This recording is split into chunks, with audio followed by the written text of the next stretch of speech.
So today it is kind of a workshop up to a point. It will be kind of very technical.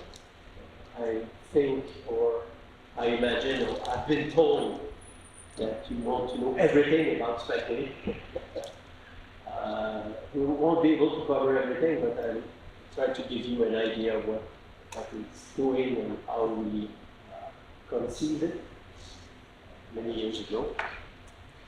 And that's it, essentially. As for you, the English speaking is not my mother tongue. So please stop me at any time. If you don't understand a word, concept, whatever, don't be lost, okay?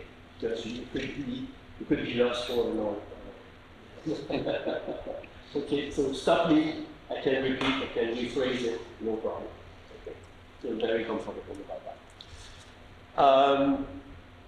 So yes, we designed many software over the years. I just pass rapidly.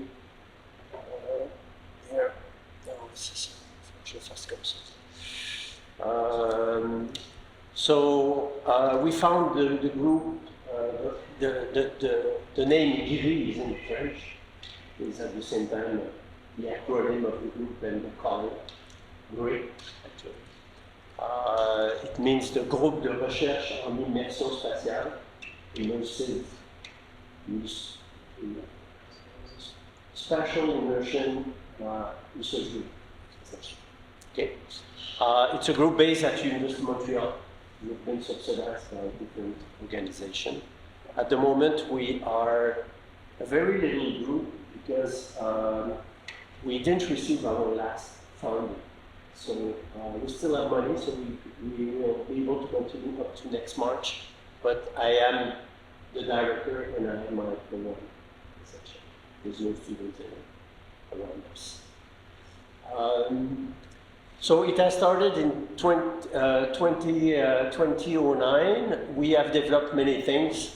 The first thing we did was actually to collaborate with a German group, the ZKM in Karlsruhe, who have developed a software that is very close to our own software called Zirconium. And I used the Zirconium for many years, but the Zirconium was an autonomous piece of software. You have to design your trajectories and everything within the Zirconium. It doesn't communicate with the outside world. So we decided to collaborate with them and we designed a plugin, actually, to control the Zirconium, so such a way that the composer would be able to work in the natural digital or dream workstation and to control the Zirconium directly from the workstation. So we collaborate with them for many years. We did different versions of different types. And at some point, the ZKM is a very special organization. They have a social mandate. And part of that mandate is that they hire people for short contract, 2 years. And then they form them, and then bye-bye. So every other year, actually, they fire their main programmer. Okay, so Zirconium 1 has one programmer, Zirconium 2 has a second programmer, so there are 3 programmers, and now they have another programmer. And every programmer said, oh, this guy was shit. So I'll redo it completely. So first one was made in C++, second on Max, third on PE, and the fourth one is also maybe on Max again. And between every contract, there was a gap where nothing happened. So at some point, it was difficult to continue the gap. So we decided to build our own specialization. This is how SpatGRIS started. So we became independent of the and we had a trainee from a technical school, engineer school in Brussels, that I met through Anna at the time. And this trainee started the first draft of SpatGRIS in 1 month. It was spectacular. Yeah, it was fantastic. So we start that over there.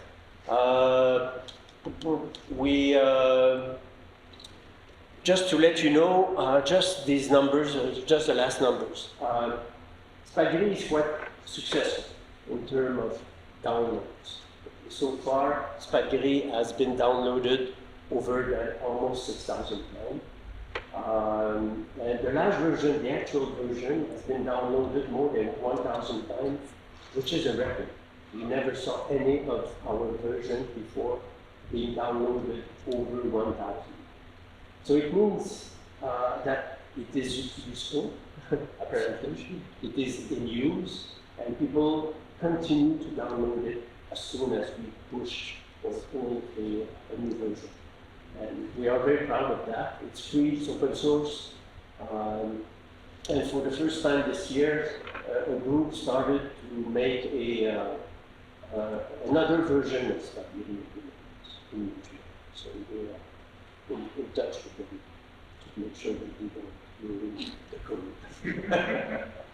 So, but they are close friends to us. It's not a problem, really.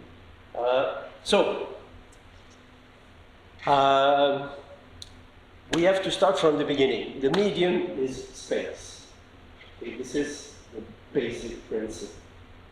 It comes from this famous sentence from Marshall McLuhan. I don't know if you know Marshall McLuhan. Is a media theoretician from Canada.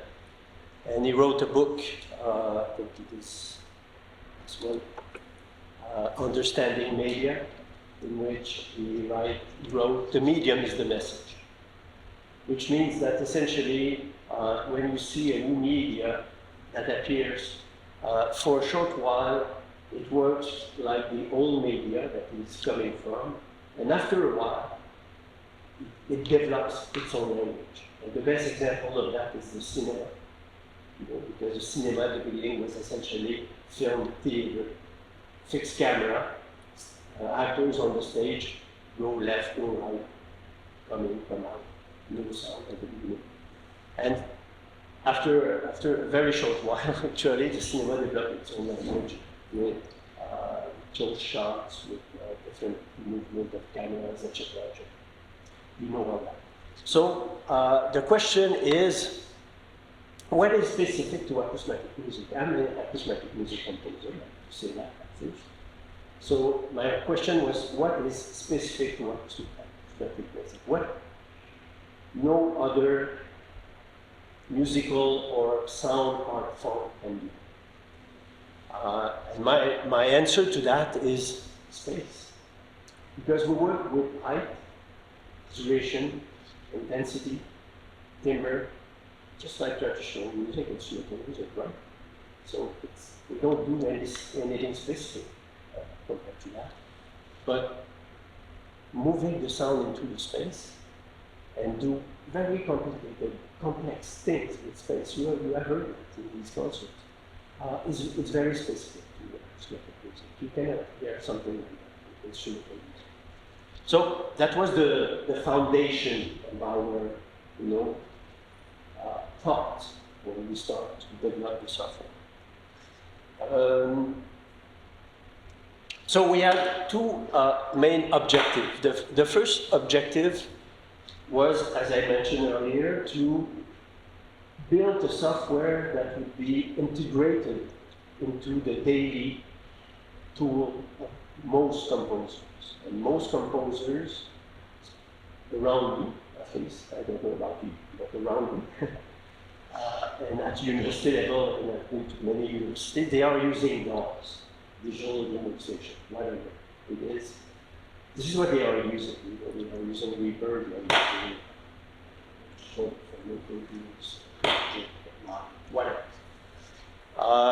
So we decided not to build another autonomous piece of software for sound specialization. There's a ton of that in the open source business. We decided to build a couple, which means a plugin and a software, so they can communicate each other. and the plugin is directly into your software. So that was the first thing. So because we decided to do that, because from my point of view, the space is a parameter for composition. It is not a flavor. It is not something that you add at the end of the process, you know, and that you suddenly, just like, okay, you cook a meal, okay, and at the very end, you add the spices. It's not the way it works. You have to add the spices all the way along and to taste it and make adjustment and etc. So it's the same with the space. Time influences the space and the space influences the time. They are interactive. And so you have to compose the time at the same time as the space. Okay? So this is why we put the plugin into the software where you design the time. Okay? So they are very intimately related. And I'll talk a bit about that a bit later. So that was the first thing. The second thing, I work in multi-channel for a very long time now, over 30 years. My first show was at the Planetarium in Montreal.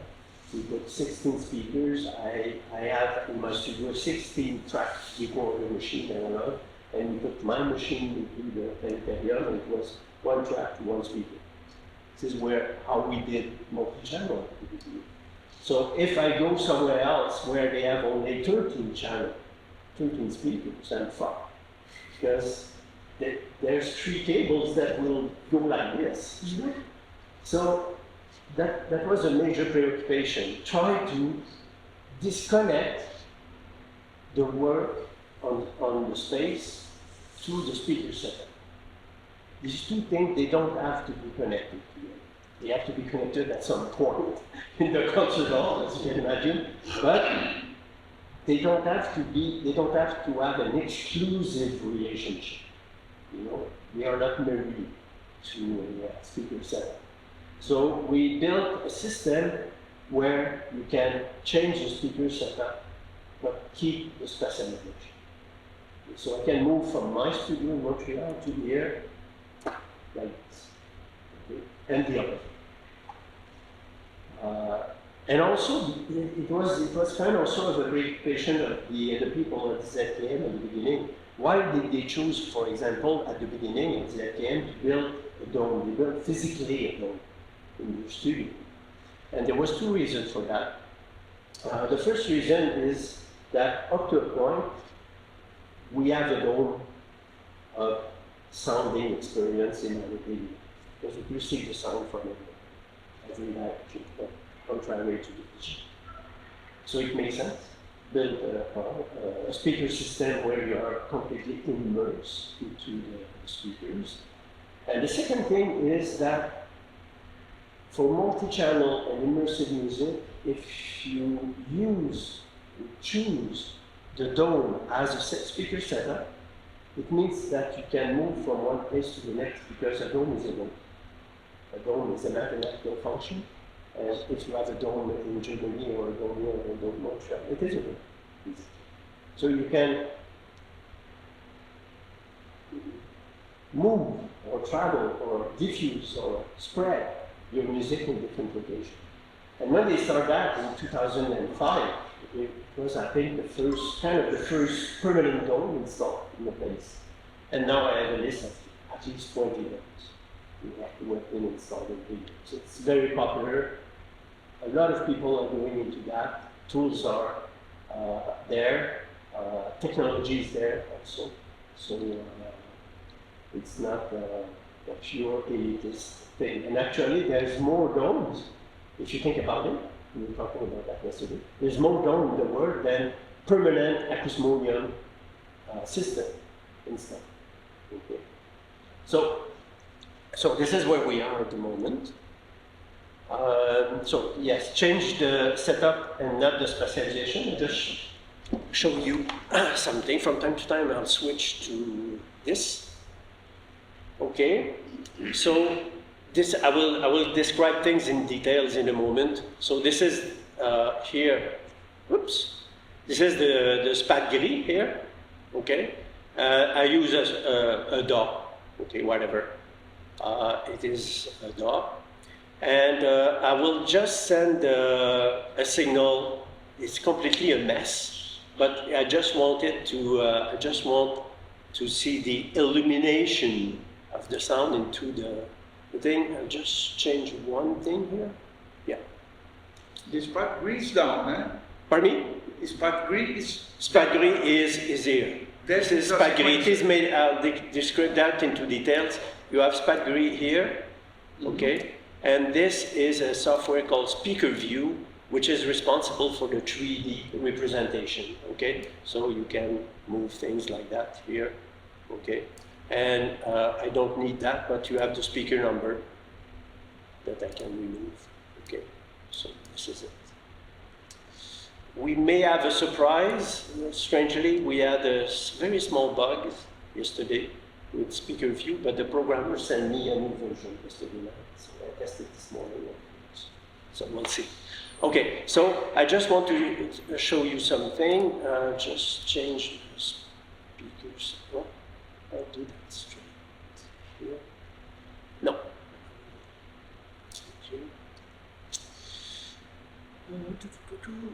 Is okay. And so if I play, make those sounds.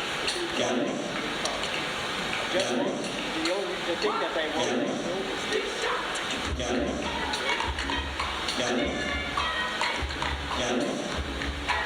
So you see, the color dots into the speaker view are the sound sources, okay? And the speakers, you can see the speakers. Okay? So the color dots represent the sound sources. So just a little bit in the room. So just like that. Okay. So this is the speaker setup here. Okay. So now I can go here. Yes. On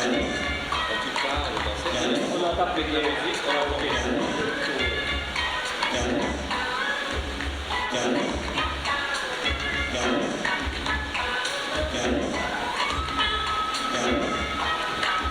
So it's not just change the speaker setup. It doesn't work properly here. But you saw that the function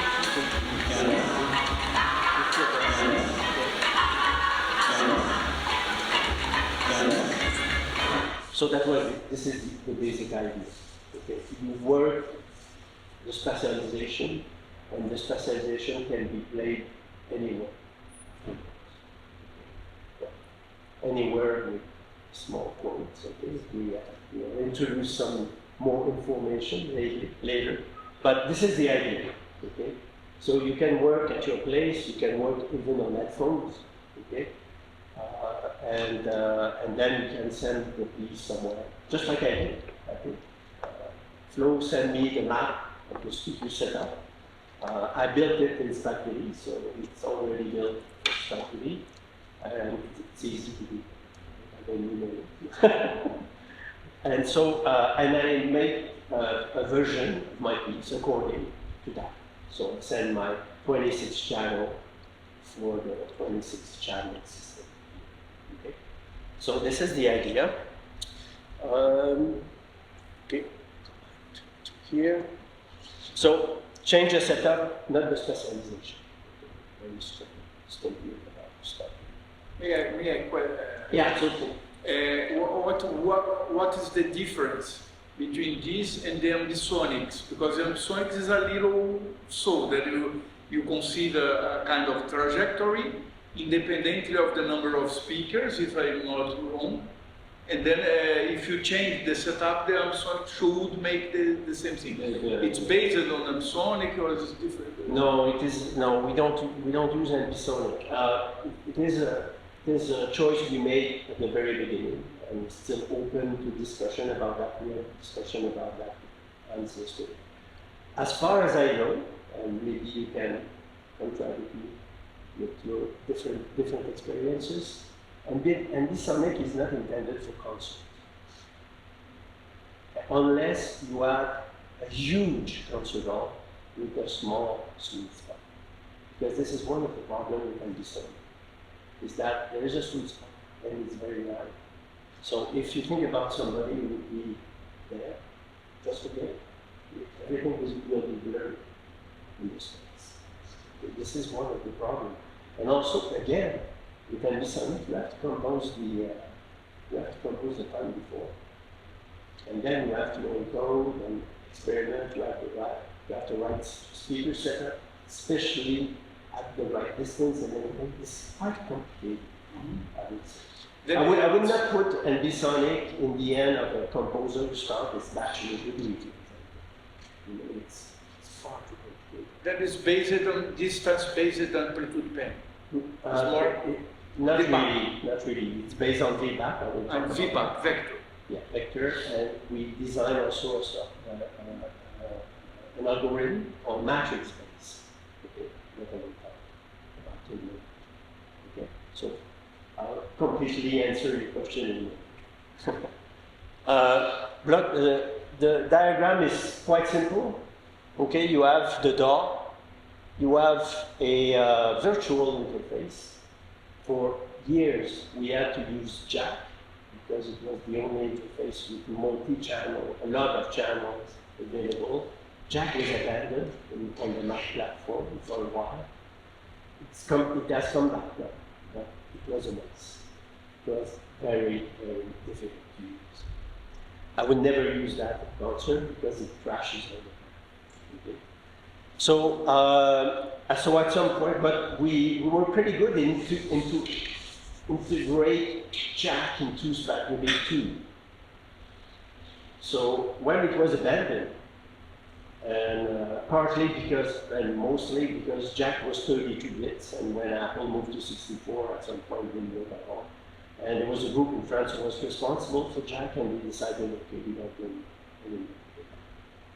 So it's another group of people 2 or 3 years ago that resurrect Jack for Mac, but it still is. So a guy in Vancouver named David Rove wrote a virtual interface, the equivalent of Jack, called Black Hole. It was officially 16 channel first. We've been in touch with him, and then we developed 64, and now we have the 56 channel. It's open source, it's good. It's included with the setup. But it's not mandatory. When we had the problem with Jack, we had to remove it from SpatGRIS. It was just like, you have a car, okay, you have to remove the engine. And then after that, you have all the cables, the pipes and everything. And so we had, oh, there it goes, this thing, what's this here? Oh, no, it was not there. Okay, so it took us a year to fix the new car. So the engine is now outside, it's beside the car, and you can connect it the way you want. So if you don't like black hole, whatever, use your own thing, okay? And ZN exists also 128 channel. There's many small version, paid version, whatever, okay? But black hole is the most efficient, the less, there's no, I would say it's a risk-free virtual interface. I never saw black hole crashing anytime, in any circumstances, concert, rehearsal, working, studio, whatever. So the audio starts from the DAW, go to black hole goes to SpatGRIS, and SpatGRIS to the audio interface. This is exactly what we have now. Okay. And so this is for the audio, and then you have the OSC, Open Sound Control, which is the communication software between apps. Also open source. So different possibility. Anything that's an OSC can communicate with SpatGRIS, essentially. And you can communicate directly to SpatGRIS, or you can communicate to ControlGRIS, the plugin, with an iPad. We have designed templates for iPad. So you can, instead of using the mouse, if you want to design trajectory, the iPad is bigger, more precise than the mouse. Okay. So this is basically the diagram. Yes, I just mentioned that. We have published a quick start guide. It works. Okay? Start with that. Just open the quick start guide. 11 steps. I tried it hundreds of times with people that didn't know anything about SpatGRIS. It worked all the time. Okay? Quick start guide.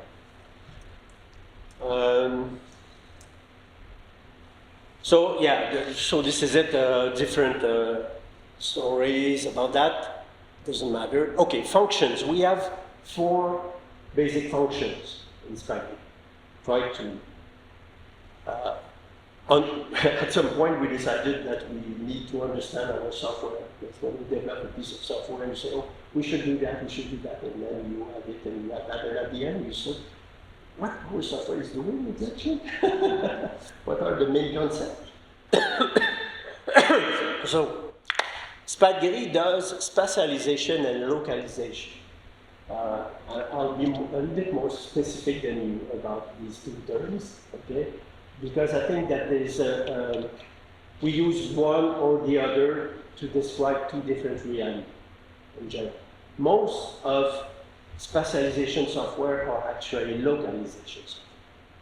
They help you to put a sound there, or to make a movement between them, right? And people think that it is spatialization. It is not spatialization, it is localization. You localize the sound in the space. It travels to the space, it is located somewhere, etc. Right? Spatialization. Heisenberg would not say that. Pardon me? Heisenberg would not say that. Well, yeah, but he's not doing management, you see.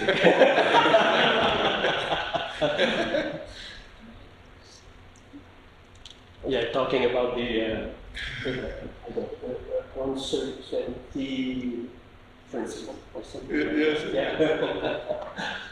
Yeah. So we'll call him. We'll ask his advice.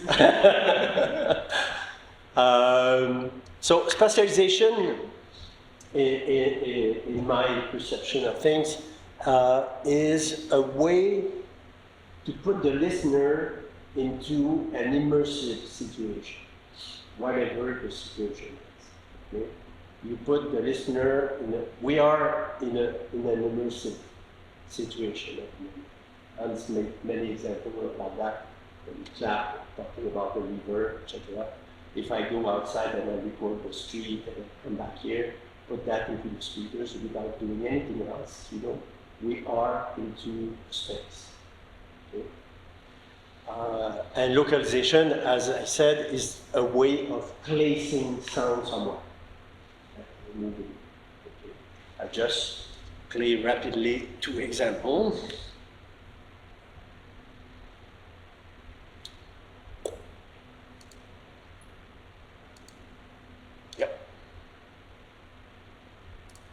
So the first one is an example of spatialization.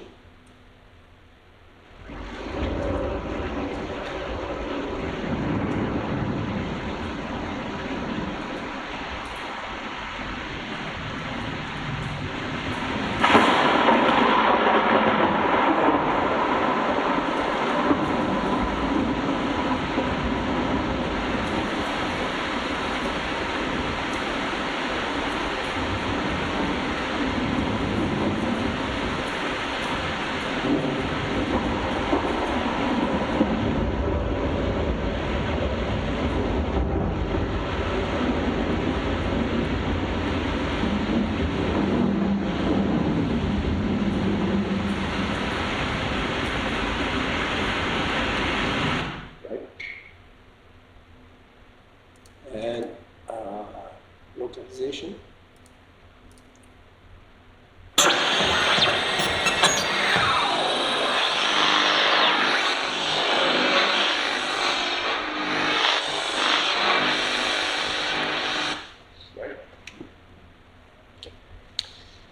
So what's your definition of spatialization? To create a space where you are. Okay. You feel that you are somewhere. You are, and this is what we experience in our daily life. You walk on the street, and you walk in the street with a car passing by, whatever, you go into the forest, there are birds, you are somewhere. You hear yourself from everywhere, you are completely submerged by the sound. Contrary to a localization where the birds, one specific bird is right there, but there's a background noise, I would say, that makes you feel you are somewhere. And I don't know if you ever had this experience to go to an anechoic chamber, a death chamber. We had a couple at University of Toronto, and I brought my students over there, and some of them were not able to stand with me because there's no background noise. It's completely still, and it's up to a point, it's frightening.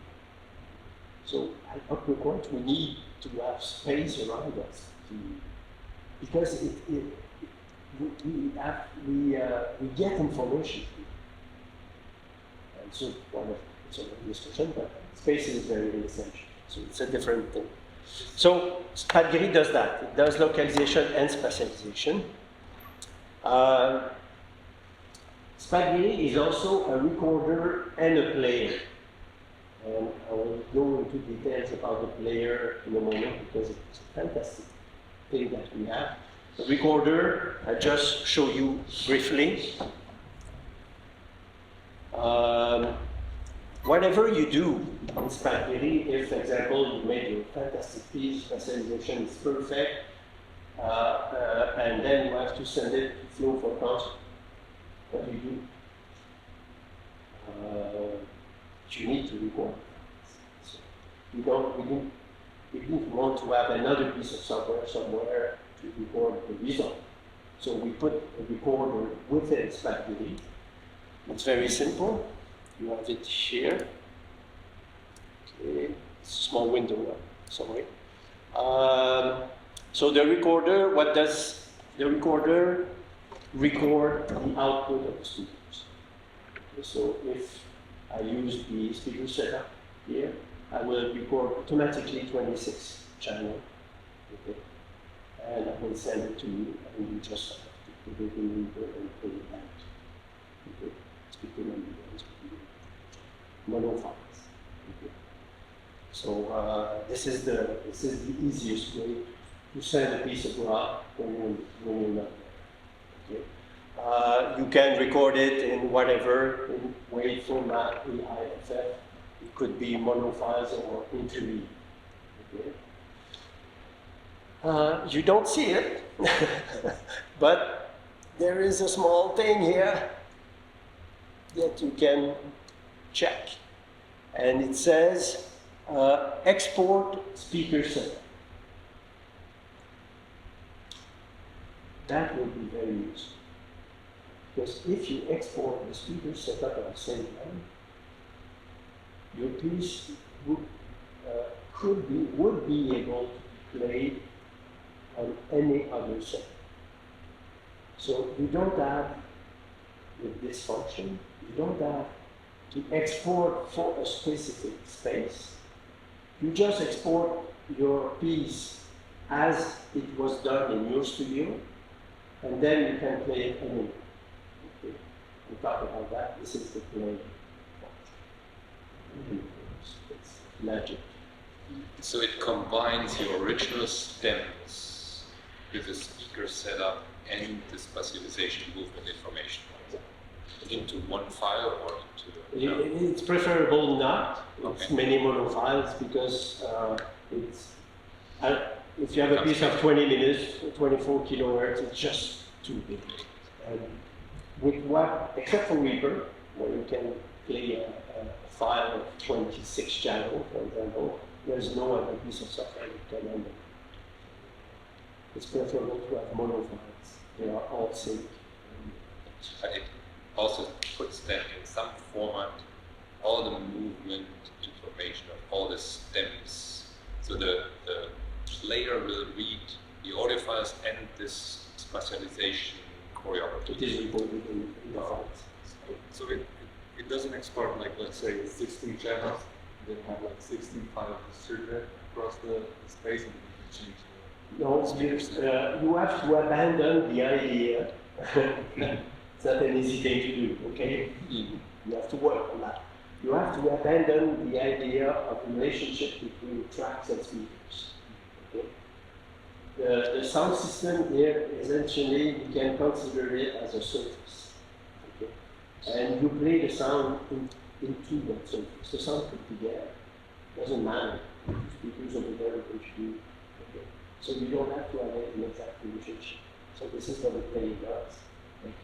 You have a very specific set of speakers at home. You work with that, and you export that, and this thing will be correctly interpreted by the player when you play it. So I'll show you in a moment. Okay.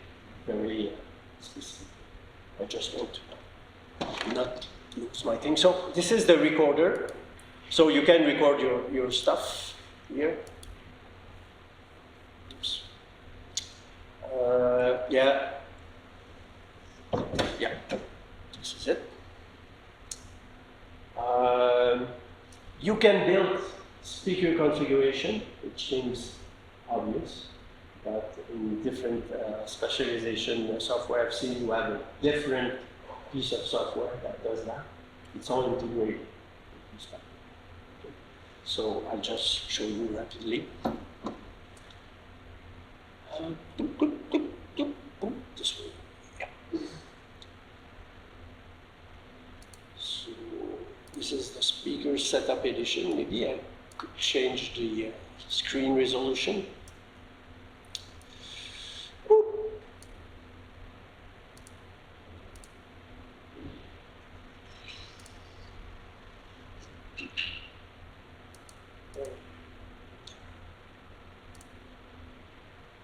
Is it a little bit better? Not really. Okay, I'll go with the default.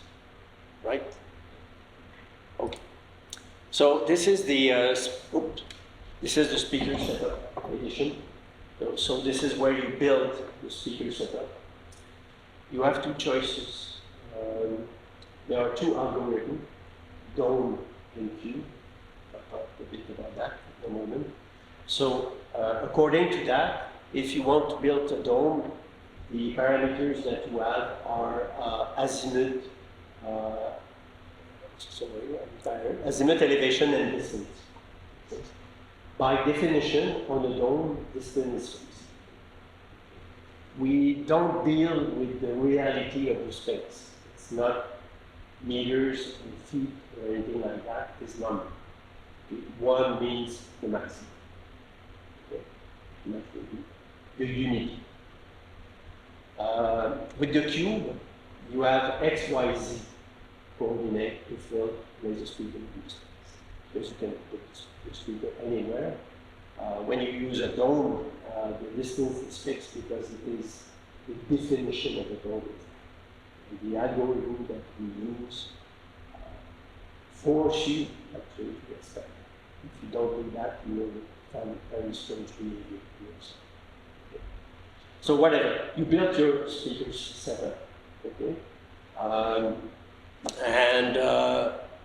We have done many things for you over the years. So there are templates. Okay, we've done many different templates for different occasions, different concert hall that we know. Okay, so you have, for example, you have Bremen, you have the dome speakers now. You have the Zenmit in Leipzig. You have the Notam in Oslo. We have Virginia Tech, the previous system, as far as I know. Czech representative. We have done the setup here. It will be included in the next release. So I have it in my computer, but it is not part of the templates. It's not a dome here. It's a cube. It's not the shape of a dome, so we made a cube. But I'll tell you, it's easy to transform it into cube. That was your question. Because it's always easier to measure AED because you take a laser pointer, yeah. measuring XYZ in the hall is really crazy. Yeah, it's crazy. Yeah. Okay, so you can measure an AED and convert it into a cube. Yeah. Yeah. In the case that, Robert, that you make this implementation of our, because when I described you the loudspeakers, I described it as an equal distance, more or less, but there are differences. Yeah. Because you see that the JBL Yeah. are far Yeah. away, Yeah. and the Meyer sound is here. Yeah. Maybe we take our digital meter, and then we measure and they give you exactly before you go. Yeah, we can do distance. that. We can do that. But you send me the map, a lot of design in 3D. But That gave me a there kind was of a an idea. limitation in my representation, because I sent you in a square, in a fixed square, Yeah. Yeah. and then the JBL are More together with rectangle, all the, yeah. but it's not there exactly. It's so far away. It's a bit far away. Yeah. I will measure that and I give you Yeah, exactly. so when we design a speaker setup, it has to be confirmed in the hall Yes. to make sure that everything is at the right place, and we can make adjustment in The placement of the loudspeakers. not only the placement, but you have gain and high pass. So you can adjust the speaker setup. For example, if you feel that these speakers over there are too far and they are not loud enough compared to the ones that are close, you can increase the volume or decrease the volume of those who are closer to you. So you can balance the system, hence the white noise that we have put. And we have put also a high pass filter. For example, more and more what we see in speaker setup is small speakers that are in the air and big speakers. So you don't need to send a lot of low frequency information to the small speakers. So you can filter them, not to destroy the small, very nice and cute speakers. So it's possible then to make a very nicely balanced system and keep that in your setup. Keep the information from your setup. Okay.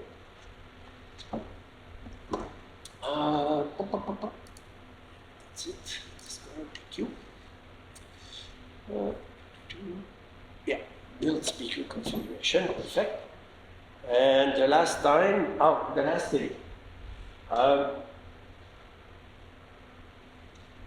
It's not easy to explain. The title is Speaker Can Participate in Spatialization and Localization. That was one of the things that was not possible with the Symphonium, and it was not possible with our own piece of software for many, many years.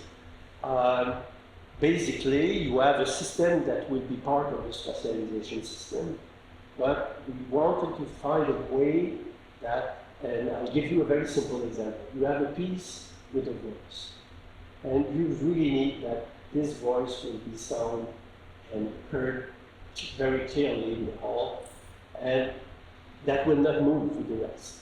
Okay? But you don't want to use a speed to cancel the speaker of your sound spatialization, because you need that speaker for the voice.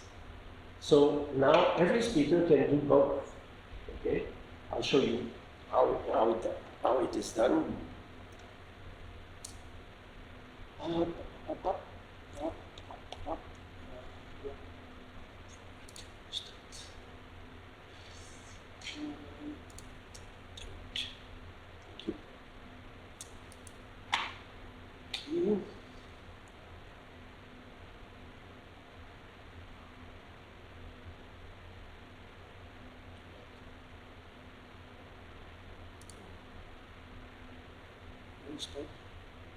Postcard, please go. Good. Okay.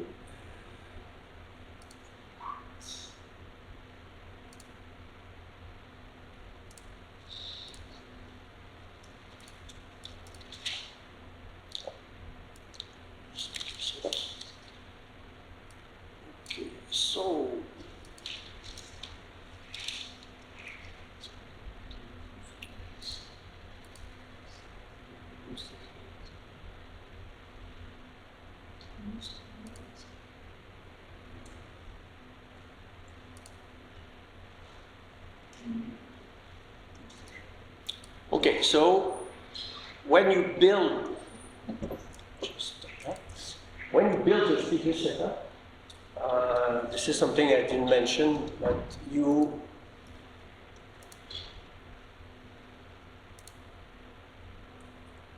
there are some orange dots over there. This is what we call independent direct dots. You usually use that for subwoofer. Subwoofers are not part of the sound specialization. They are somewhere, you send the sound directly to them. That's it, end of the story. You have a group of speakers over there. You could use them as independent direct dot as well. Because if you have thought about it and you want to send information, you have a choir, for example, a small chamber orchestra, and you want to have them there, you can send them directly, independently of your sound facilitation system. Okay? So this is the first kind of direct dot, independent. But we have specialized direct dot, which is a little bit absurd, but it should be.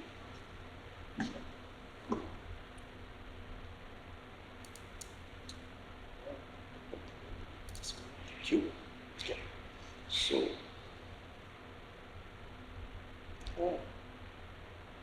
really doesn't like space.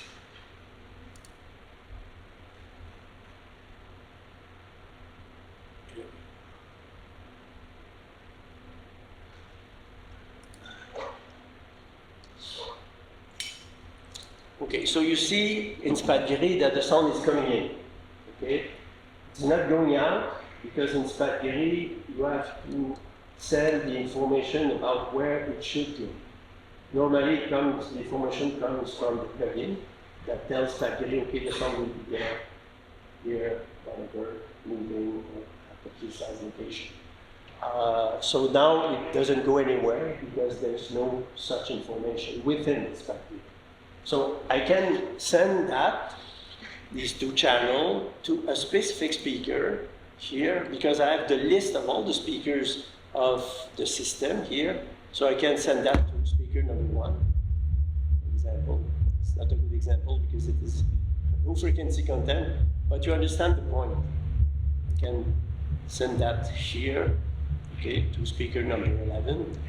And it could be like that for the whole duration of the piece. And the speaker number 11 is still part of the sound specialization. So everything else can be using the speaker number 11, but this track will be played only on that specific speaker.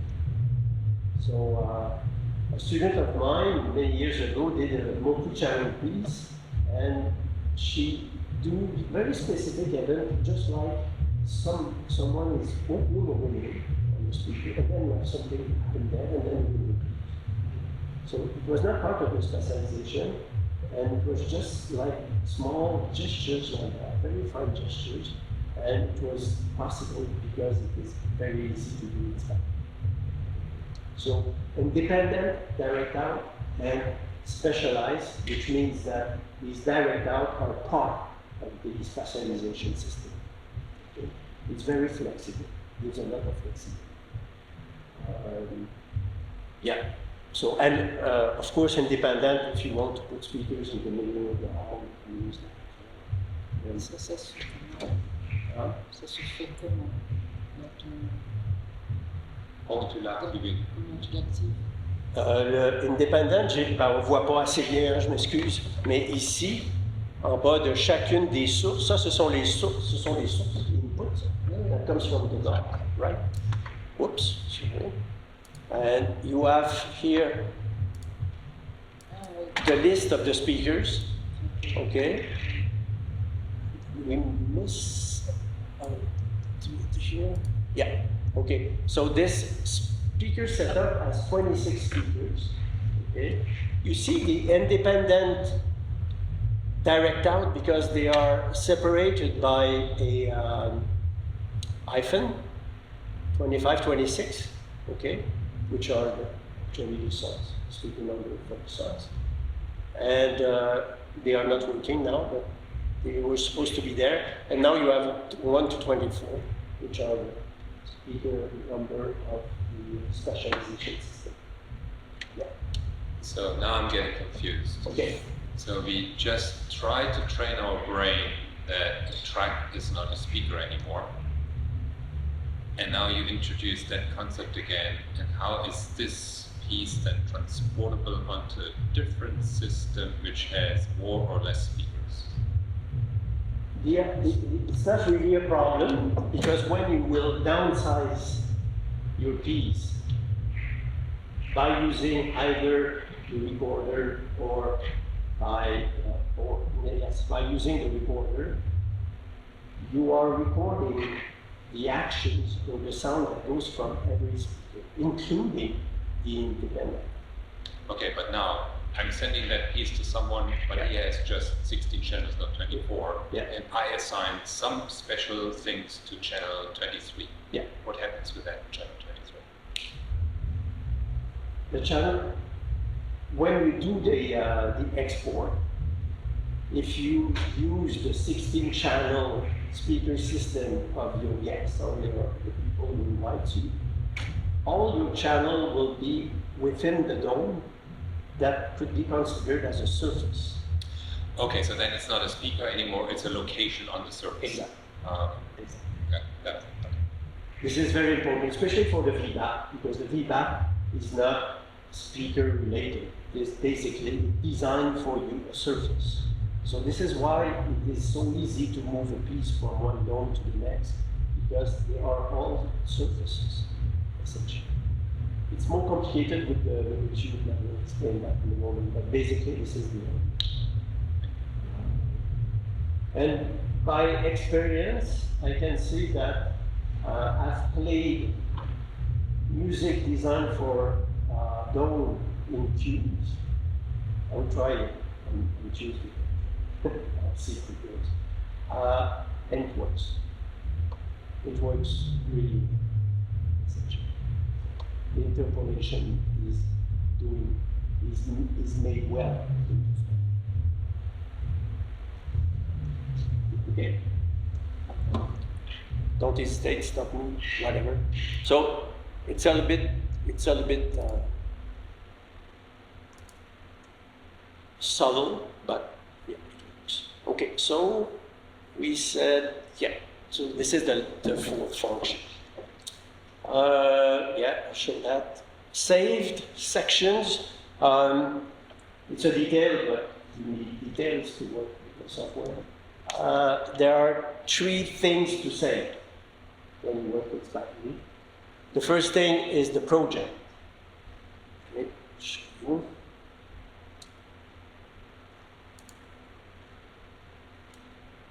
The project is made out of the inputs and the controls, essentially. Okay, so it is designed for a specific work. You have a piece, it has 56 channels, so you put 56 input into SpatGRIS, and you need the output gain, okay, to keep the output gain. So every time you open it in the studio, it's the same level. You need interpolation. We don't use that much anymore. We put that at the beginning because we had a small problem at the beginning where when the sound was moving into the space, when it goes through the speakers, it was doing like small pitch. So we put a crossfade, small crossfade, when the sound was going into the speaker. So there is no anymore, but it's not true anymore. Computers are so fast today, and it doesn't need to have that. So you don't need to use it. I don't use it. But it's there, whatever. The algorithm section, I will talk a bit about that. A dome, cube, or hybrid. I'll show you what hybrid means. It saves you also, you can work at home we have binaural or stereo listening. Okay, so you can listen to two speakers, or you can listen with headphones. You have binaural HRTF going right in there. And we have, and so if you choose, for example, binaural or stereo, there's something that opens. Suddenly you see there's no outputs except two, because you are mixing everything in stereo. And so you can choose the output wherever they are in the song. Yeah. Can you start in binaural? Yes, you can export. So, yes, you can report the result of the binaural. I would not suggest that, but you can do it. The binaural is to be enhanced. Let's put it this way. We use the standard HRTF function at the moment. It's very average. It's not very convincing. But we talk about that. We just learned that there's a rule in the States. We put a lot of HRTF function in the source. So we'll integrate that in a predictable future. It's difficult not to find a binaural that works really. As this example that a woman that comes and saying sono comes in, you feel really but it's very difficult to find. Yeah, find one that works. Yes, exactly. As we talked about that yesterday, the virtual reality people, they are doing that because you wear a helmet, essentially, with movement detector. So it follows the movement of your head and everything, and this is how HRTF works better. So we won't go there, but at least if you have something that, if you have choices between different HRTF, you can maybe by chance find the one that fits you well. So we'll have options. So stereo is working pretty well. I use that many times to make the stereo version. It's not always, but it's kind of straightforward. You have all the speakers in front of you. Just forget the deepness of the speakers, but all the speakers are going down, okay, from left to right in the room. So you have all the information in front of you. It's not that bad. Gives you a sound view. Okay. So this is the project, speaker setup. You have to set the speaker setup. And both of them, we have design templates. So you have project templates for dome, cube, or hybrid. And you have speaker templates, dome, or cube. Okay. So you can design and save your speaker setup. And yeah. So we have, as soon as I know that there's a dome somewhere, I ask them to send us the map. So we can have more and more templates. And the settings is related to the computer. We have the settings here.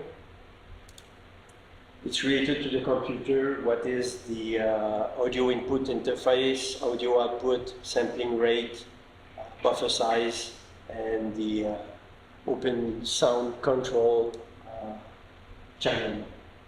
Okay. So this is what you have to say. You have to be careful because the projects and the speaker setup are XML file. There's nothing that tells you which one is it. Okay? There's no information. The only information that you'll get is you try to open a speaker setup as a project. It will tell you, no, it's not a speaker setup, it's a project.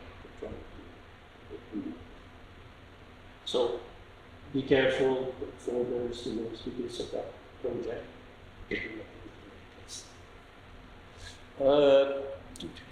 Yep. So what's new? Yes, we recently introduced the hybrid mode. What is the hybrid mode? When you work with a dome of speakers, it's absolutely fantastic. Except for one thing. You cannot have a sound that will travel through. It's not possible. When you try to do that, you don't do it.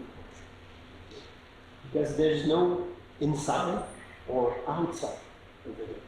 It's only surface.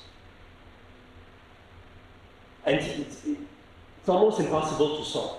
You know, it's to have really a sound that will travel within the space that everybody will perceive like that is possible probably only with field synthesis. It's a bit expensive, to say the least. So we try something. At the site in Montreal, they solved that. They put speakers in the space and the sound is traveling through real speakers within the dome. It's probably the only solution. But we tried something to accommodate that, and it is the hybrid mode. It works, I have to say something, so it works only in dome. The hybrid mode is a dome with cube behavior. Okay? So I have to put a dome setup. Well, I can show you that. Okay, I just opened the setup that is open at the moment is the cube here. Okay, cube 24, blah blah blah. Panorama. Okay, I'll just transform it straight away into a dome. Bing. Okay, it's now a dome. Speakers are not at the same place by definition because a dome is a dome. So all the speakers that are in the corner, they are coming closer to the center. But it's a dome, and now I can use the hybrid mode here, where every input can adopt the behavior of the dome or the behavior of a cube. Okay? So I'll show you that. Okay. So I'll just play this.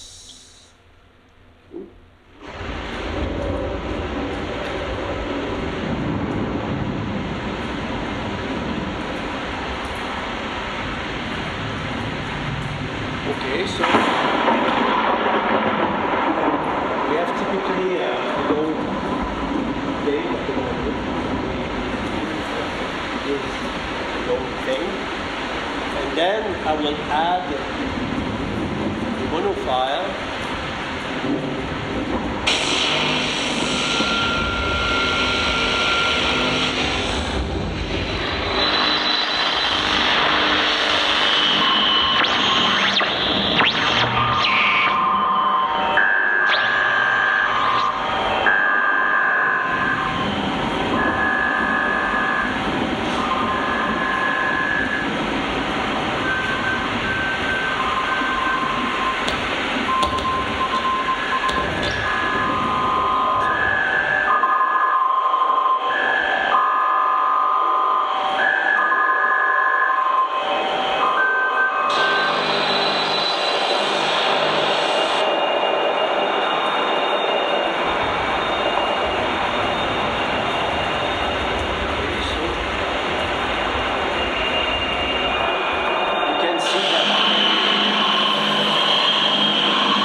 I can travel through the dome with a sound source that has the behavior of the cube. The cube, you can put a sound source anywhere in the space. Okay? So you can combine in a piece designed for a dome you can combine some tracks that could come within the dome or go outside. Both things. Because you see here, and I will just show you this. So this is the cube, okay? So you see that the cube is not using, this is the whole space. Try to put that a bit bigger. Yes. So you see the red cube is the center of the cube, basically. And the white lines are the extremity of the space. Between the red and the white, you can attenuate the sound, just like in real life. You can lower down, the volume can be diminished over the distance. And we have also a filter, a low-pass filter, that can give you the illusion that the sound is going away from the speaker. So it enhances the space very easily. And all of that is controlled by the plugin. So it is automated, could be automated, recorded, in part of the composition. Ça, c'est dans le mode. C'est dans le mode cube. And here we have the hybrid mode, which is essentially a shape of a dome. The speakers are into a shape of a dome, but some sound have the cube behavior. Okay? So you can be inside the cube or be outside the cube. And they can do more. If I'm here, okay, this is just make it that we see.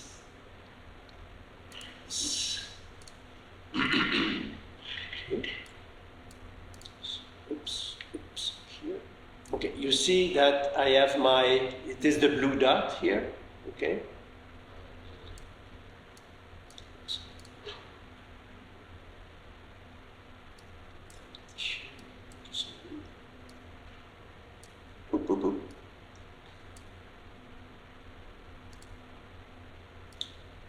Okay, so you see that I am at the top of the tube and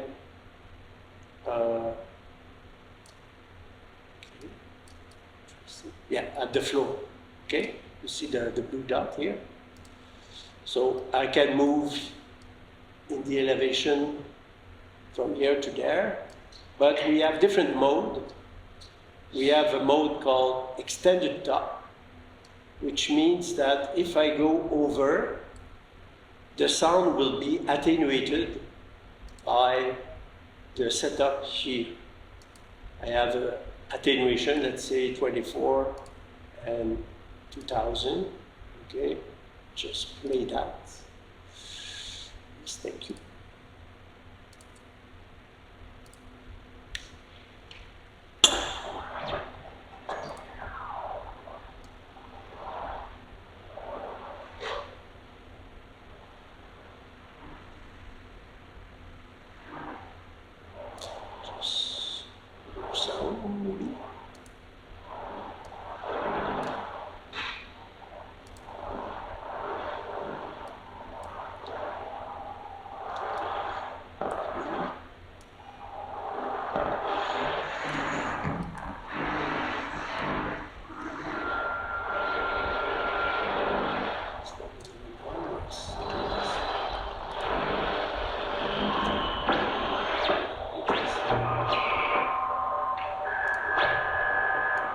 And we have been asked at some point to add something to be underneath the floor. There's a group, I think they are based in Ireland.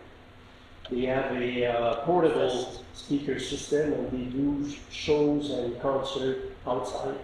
It's kind of a tent. And they have a floor and people can sit underneath And so they asked us to sign and to leave the field. As far as I know, there was only one place in Belfast, where they have speakers underneath the field. So it's possible to play the sound underneath the field, part of the sound specialization. So this is what we have had recently. Yes, I mentioned that we are completely independent of any virtual interface, so we jack. Everything works for Windows and Linux. Okay. Unfortunately, Black Hole is not working on Windows. Tried. The website says it's coming.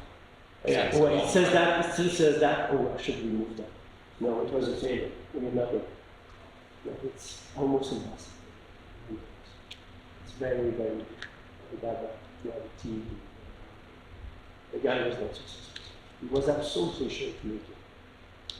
So what is then the Windows alternative beside Jack?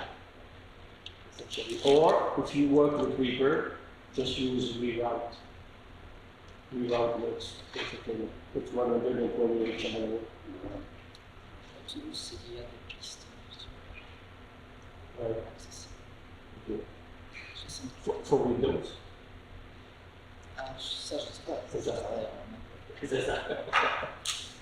But we have the plugin works in Proton. Avid changed their policy 2 years ago, I think. Before that, it was almost impossible to enter the world Avid. But they changed completely from one day to the next for whatever reason. They are completely open to open source plugin. It was not possible before. And they gave us the software development kit for free and Pro Tools for free. And so we developed the plugin for Pro Tools because of that, because otherwise it was not possible. It was so expensive to develop the plugin. So we didn't do that for many, many years. But now it's okay. We understood something. Reaper changed the landscape for everyone. So Black Hole, CubeMax. I will talk about that in a moment. Direct Out, I'll talk about that.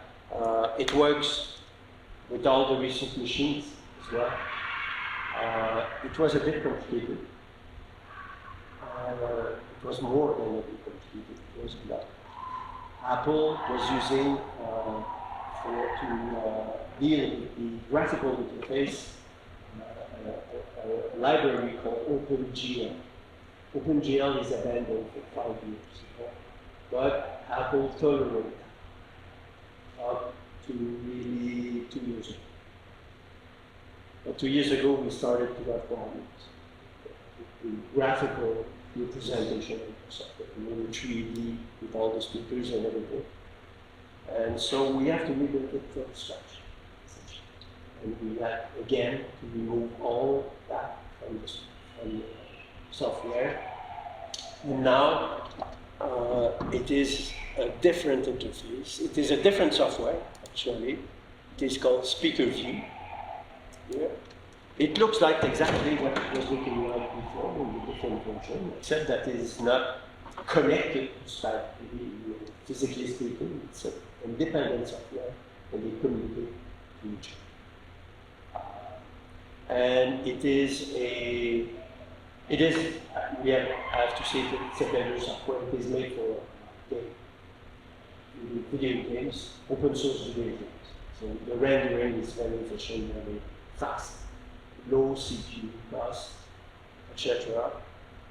But it is open source. So there's a bunch of guys working, developing things, and from time to time there's a bug when you call them and they say, oh yeah, okay. I'll try to solve it, and then 6 months later is the solution. So they are faster than the people that choose. But whatever. So this is the reality of the open source. So we have a different, it is separate a separate interface. It's only the rendering, the visual rendering. It's not necessary to work with. If you want to play in concert and you don't want to see what's going on, you can just do it. Use only stuff. It's not necessary in the process.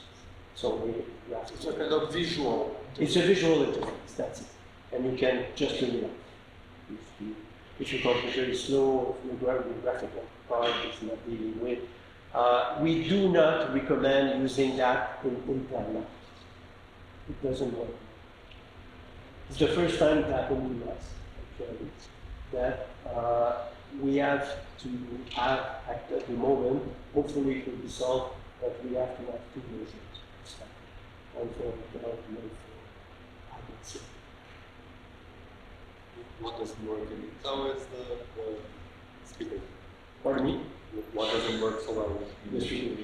The speaker view is specifically designed for Metal, which is the new graphical software for library for Apple, and it doesn't translate well on the TV. So it goes in both directions. The Intel doesn't work well, and the at the very moment, there are two versions available on the website. One from Intel, one from Apple Silicon. They are exactly the same. There's no features that are different from one from each other, except that one is.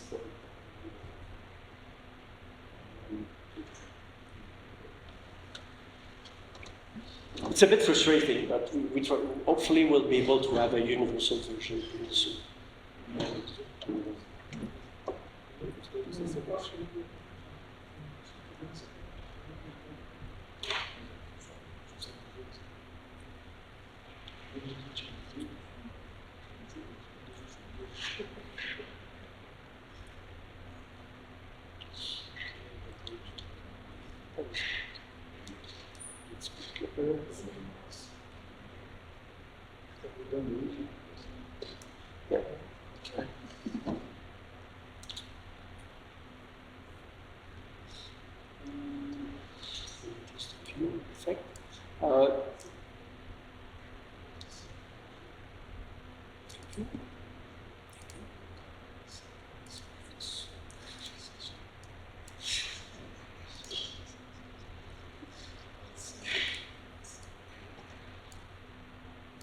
Okay, something I didn't mention. How to design the trajectories. Oh, the trajectories, yes. This is maybe for the second. Well, we'll see. Because it's an important. It's an important thing. Yeah, exactly. To focus just on the designing of the trajectories. Okay, so I'll pass. No.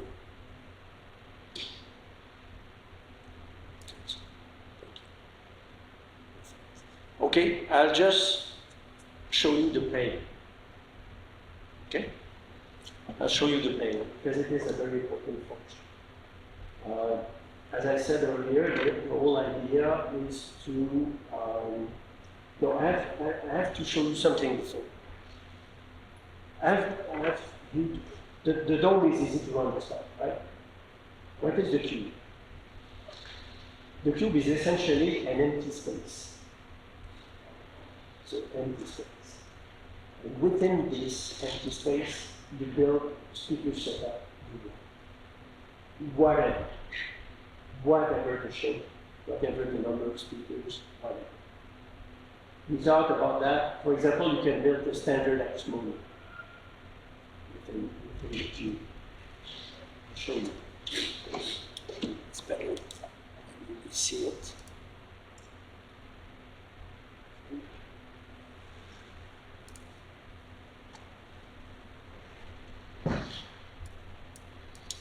So it's kind of a standard Exmonium, a dream Exmonium. Most of the speakers are on the ground level, and you have also a layer. So you can do whatever orders, etc. And you can imagine playing that. I've done that many years at the faculty. you can imagine having a controller.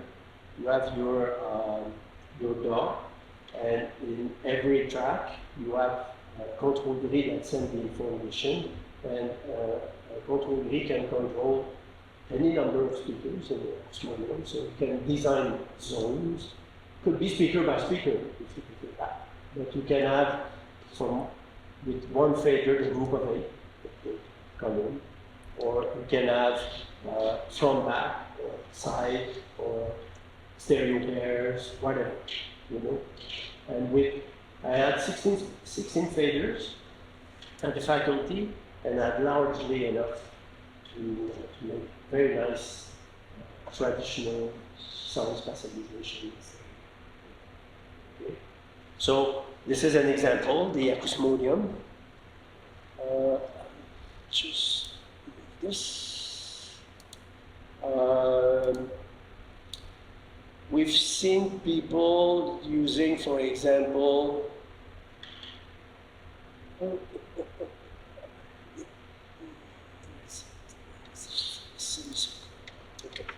a student of mine made a show with a speaker setup like that, semicircle with one speaker at a time. Okay. It was for an installation, essentially. So the cube handles that. So it is the second example. We add, you can have a real cube, okay? Here, whoops, here, with 8 speakers, 4 on the top, 4 at the bottom, okay? That would not take advantage of the settings because they are all inside the active zone. But you can have a big cube. Oops. Here we go. Okay. So as soon as you move from the center to the external wall, if I can say, the sound could be integrated. Okay. What did we have in the past? So I say you can build a wall, simple wall. There was a guy in Montreal who did a concert. It was mixed music concert with a wall of speakers, and the performer has to face specific speakers where sound treatments were coming out of the different speakers. So if it was closing to this speaker, it was reverb. To another speaker, it was delay, things like that. So there was a wall of speakers. So this is something that and we thought about visual artists, for example, that do sound installation in galleries, and you can imagine that there's an art gallery, and then there's a corridor, and then another corridor, and then there's a room upstairs, and there are speakers everywhere. So you can build that sound system and to make the sound happen. Yeah, write an opera. Pardon me? You may write an opera. Yeah. So this is the basic idea of the cube. You can build a speaker setup of condition with a cube. So this is one thing that I would have liked to mention before. So let's go back to here.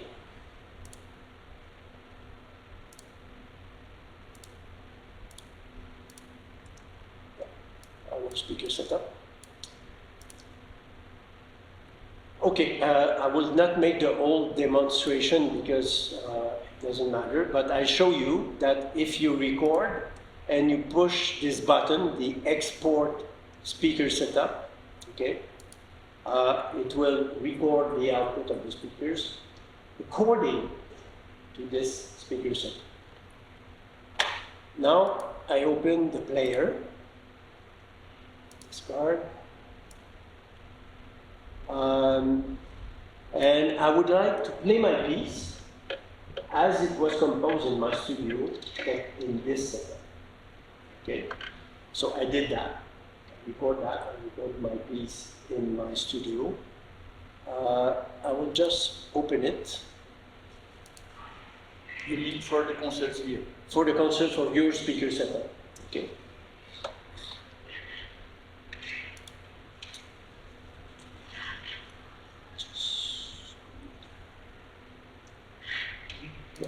So my studio is called Icosa. It is a 20.4 dome speaker. Okay, so it is in there. I'll just open it. Two things happen, if you have noticed. First thing, I have a multi-track player with the 24 channels of my sound system. And the second thing that happens is here, you see that some tracks are mute. Why? Because in my studio has a 32 channel interface and I have only 24 speakers. And instead of using the first 24 outputs, I designed the system in such a way that it is made out of 4 5.1 systems, because I have 4 subs. Okay. So, first sub, first 6 channel, 5.1, pass to output. Second sub, 5.1, 2 output are not used, third and fourth, the same thing. So when I made the output of my sound system, the player knows that I never recorded output 7 and 8, 15 and 16, 23 and 24. They are the units. They are not the units. There's no confusion. Okay? And I have my piece here with all the tracks and everything. And if I play it,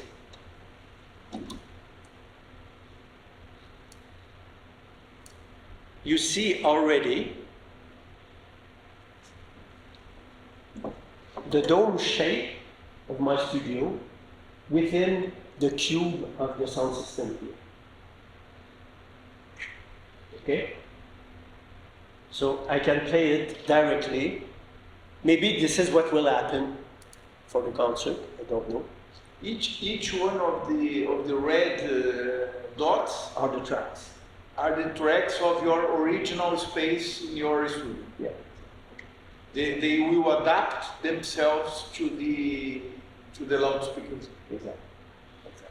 For whatever reason. Okay. You see, a speaker that plays.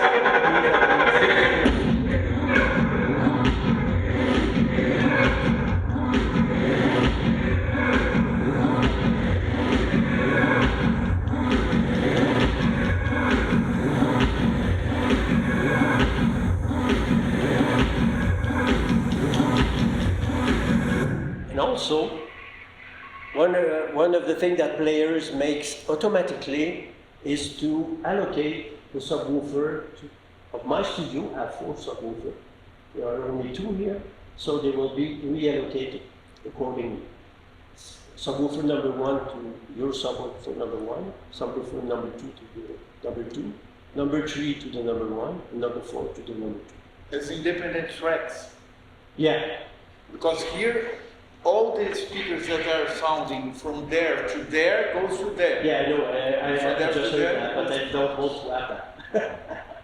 Because I always record myself. But independently of that, if something sounds there, will descend to the subwoofer there anyway. Yeah. Will be summed with your track. Yeah, but it means that if I do that, I put confidence, and I don't want you to be a fan in any way, but I never put confidence in the way that concert hall treats the subwoofers. The frequency, the cutting frequency is always too high, always. I use usually 20 hertz, 80 hertz, where people use up 200 hertz I've seen in concert. Here is 110, about It's too high. the beginning It's of the too high. of the. It's too high. 95 is the Dolby system, and I think it's still too high. So I prefer to have the control on that. So this is why I don't want to send all my files going to the filters you design, to the filter that are included in the speaker, and play my sound file directly to the subwoofer, because I know it works.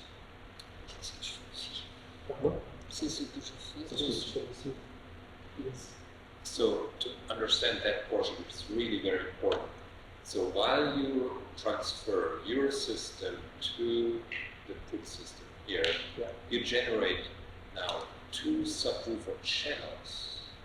I played my subwoofer channel into 2 subwoofers. So actually you have now your, how many stems you have, or Yeah. how many positions of your speakers you have, plus 2 subwoofer channels. So actually Flo's I question. have 4. Yeah, but when you make the adaptation here, Yeah, they are Summed. they are some, some. Yes. and then assigned to these 2 subs. Yes.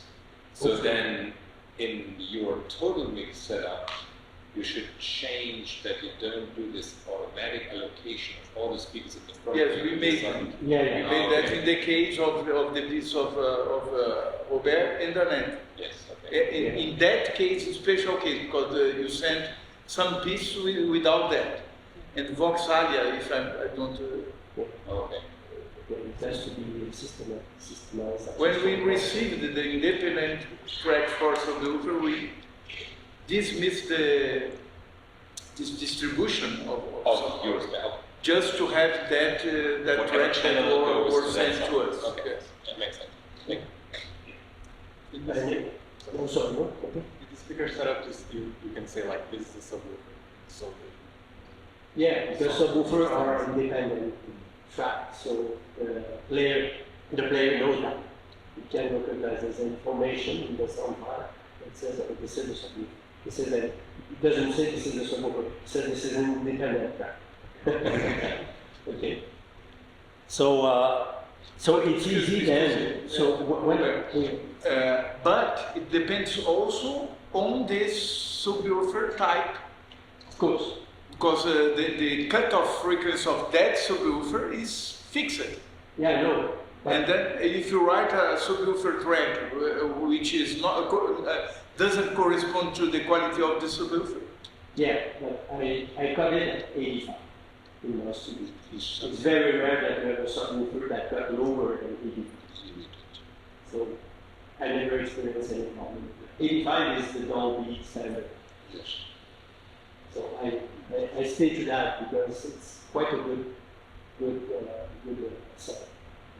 I have experienced it with the years. So, and I've seen very often subwoofers who have absolutely no filters. They just put a big speaker and that's it. And you can hear up to 2000 hertz in these big speakers. So I've seen that's not at all. This is Makino. yeah, it's rare today, but I've seen that. So since then, I just write down some of the tracks, just to make sure. So the player was it was a great advancement, and you can do the opposite. To be honest with you,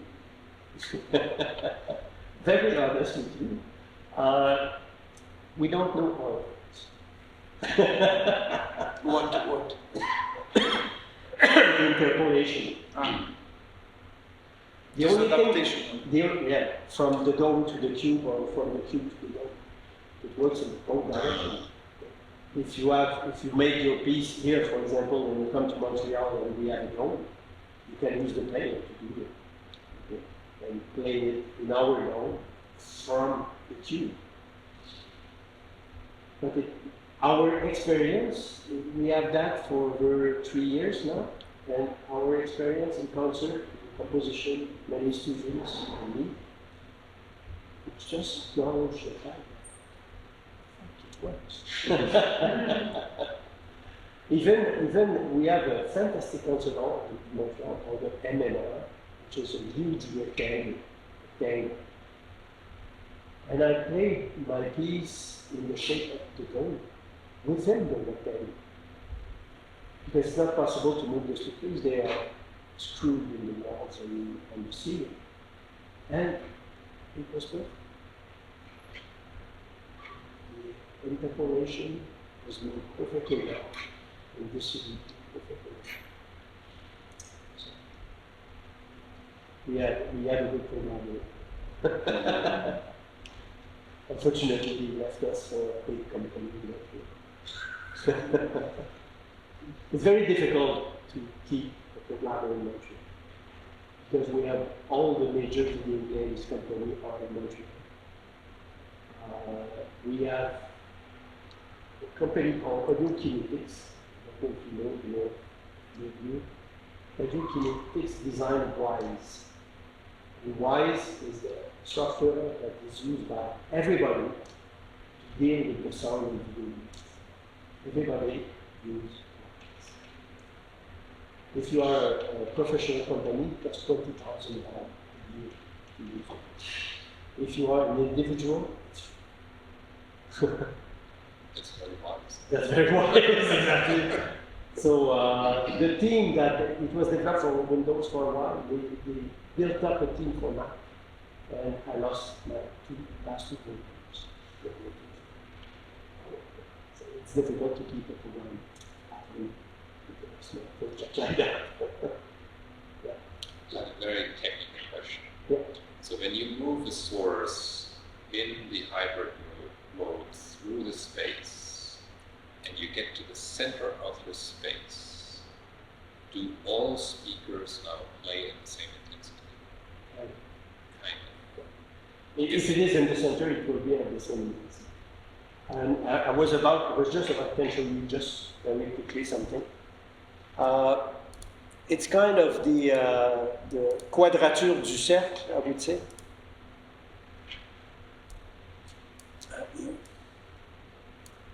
Okay. Because we played at the MMR, which is this big rectangle, we made experiments at different times,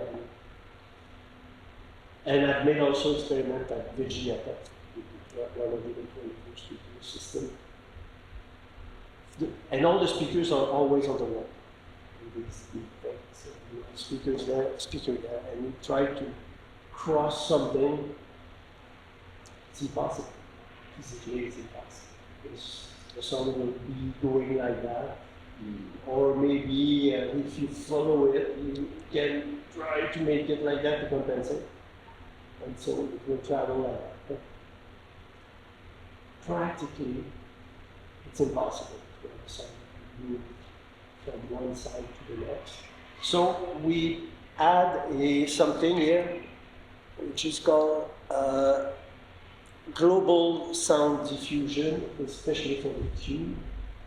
And it makes the cue, the speakers of the cue, instead of working independently, they work by group. So the sound is more diffuse in the space, but it's far more efficient when it is the time to cross the space. So you have to adjust it carefully accordingly. You kind of a width of your sound across a few speakers. Yeah. It is not a science. Okay, the guy put the thing, we make tests, we adjust, we say, oh, it's too much, or so we adjust it constantly. So if you experiment with that, you have any kind of something to make adjustment. It's really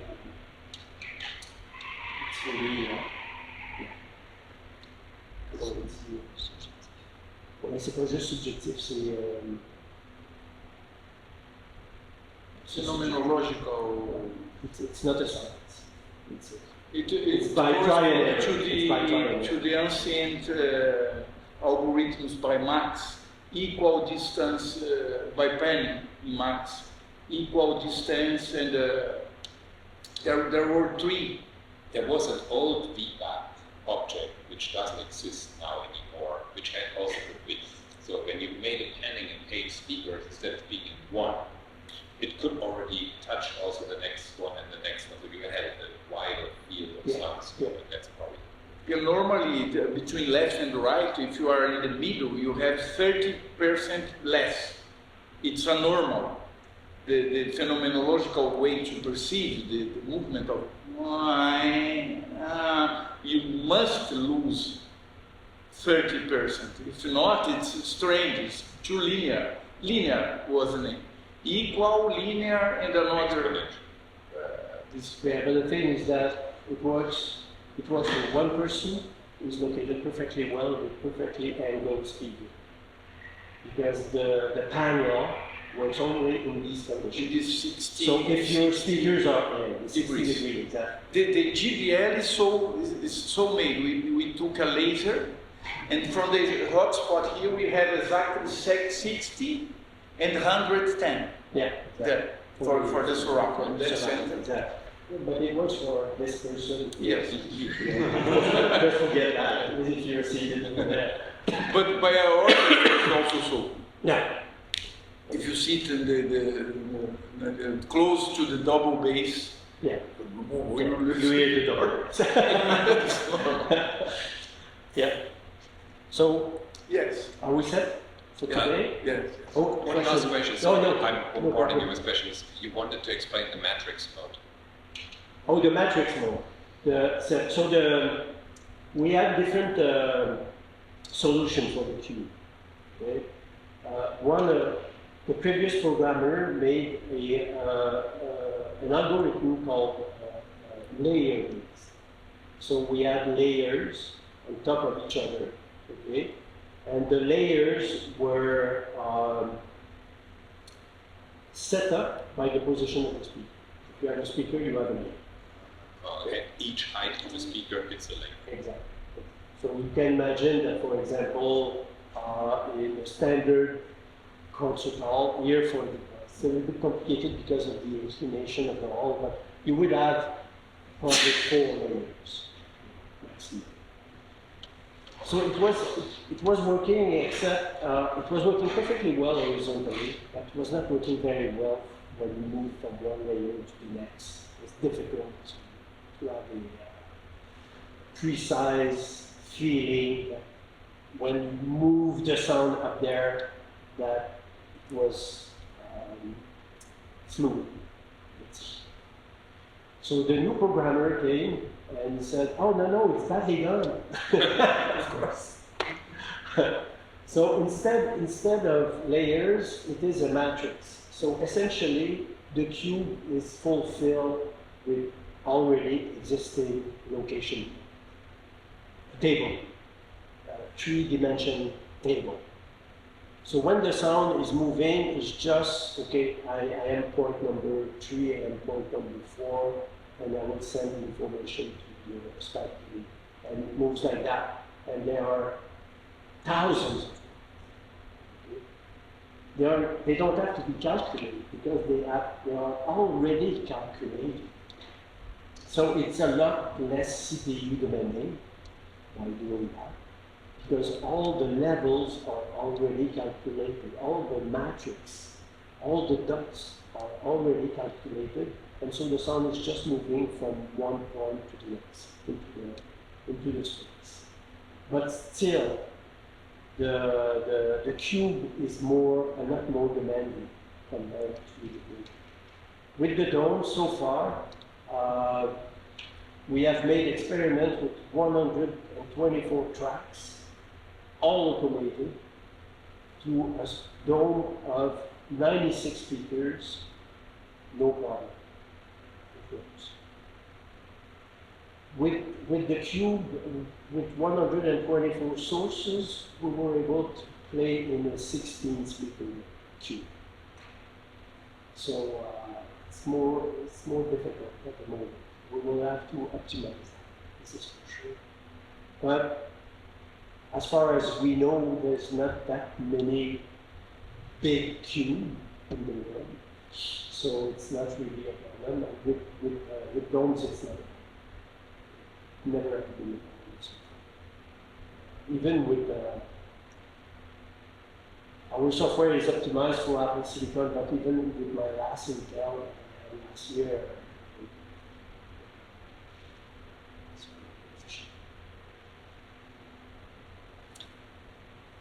this means that if we play piece with all composer inside this of you mean many composers in the same program? No? and if not at all, with 2 layers So good. and 110 is Speakers. 110 speakers. Good.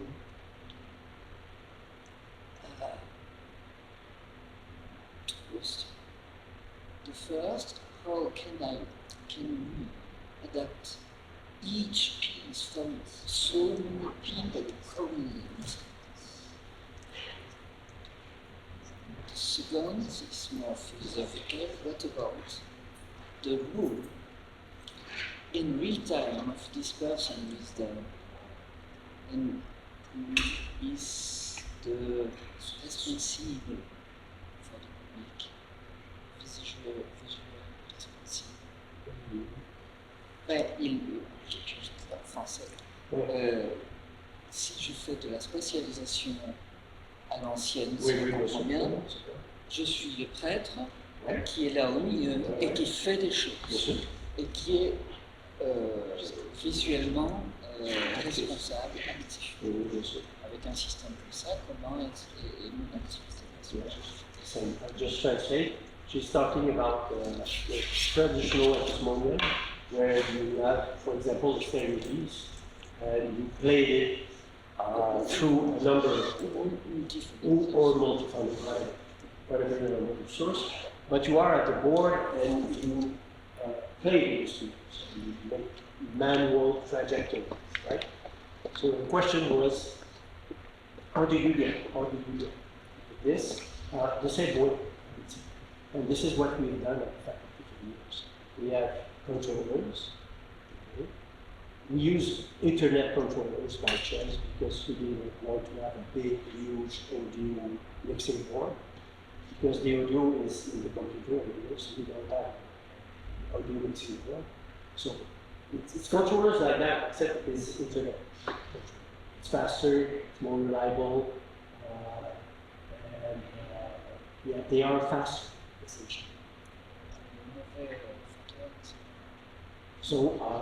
So we use that, and then you control the output of the digital audio workstation. So if you have many composers, every composer has a session, and they went to years and they said, oh, I would prefer to have this fader controlling these 2 speakers. Okay, you open control delete, and you said, okay, speaker 3 and 4 are controlled by the fader number 1. Okay, so you act on the control directly. Yeah. So control grid is then fixed in every track because it is allocated to a speaker or a group of speakers into your setup, and it is action by the fader of this track where control grid is reviewed. So because of that, you can build any system for all the different composers that come and concert, because every rehearsal you ask them, where do you want to have your faders, what do you want to control, etc. Remember, John Carriston, for example, he always played with 8 faders in the center, which are his main group of speakers. So you can do that, and then you have the exception, effects and effects going away. And you just program that, and every composer has his session, and you just change from one session to the next for every composer. The session from control grid. The sessions that includes control grid.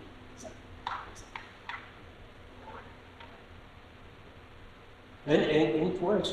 This is exactly how we did it for our students' concerts at the faculty, where nobody has the same desires, the same understanding of the system, the same relationship with the faders and everything. So we just design a session per student, including the level, the start level and everything.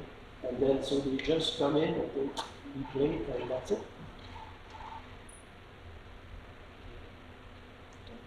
No need to record the setup from the studio. The setup you need is recorded by the block, by the sequence, whatever it would be, for example, which is probably the best thing to use. So the setup and all the position and all the position of the control delay and everything, it's all recorded into the session, into the Reaper session part. And you can have in the Reaper, you probably know that you can have tabs that correspond, each of tabs is a different session. So you can move from one composer to the next, and everything will be moved accordingly.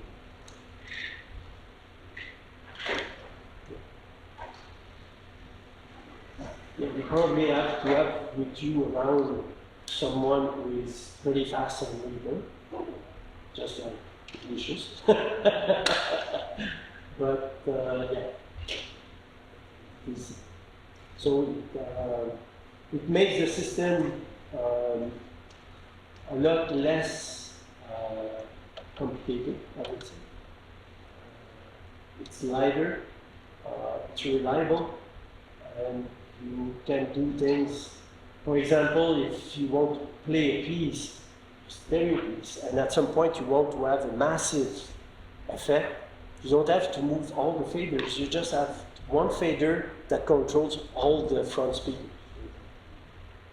So with one gesture, you have more effect. And then you can suddenly switch to something else very easily. So it comes back to your idea of having zones, you know, of specialization. So at the end of one thing, if you want to have the A top at the same time, you want one fader and each, you don't have to move 8 faders.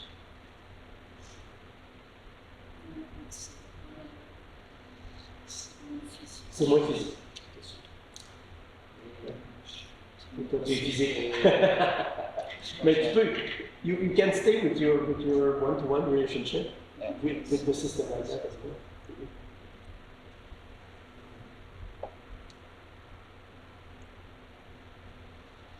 Okay, Are we set for today? let's finish today. Okay, thank you for your patience. Thank you very much. Very interesting.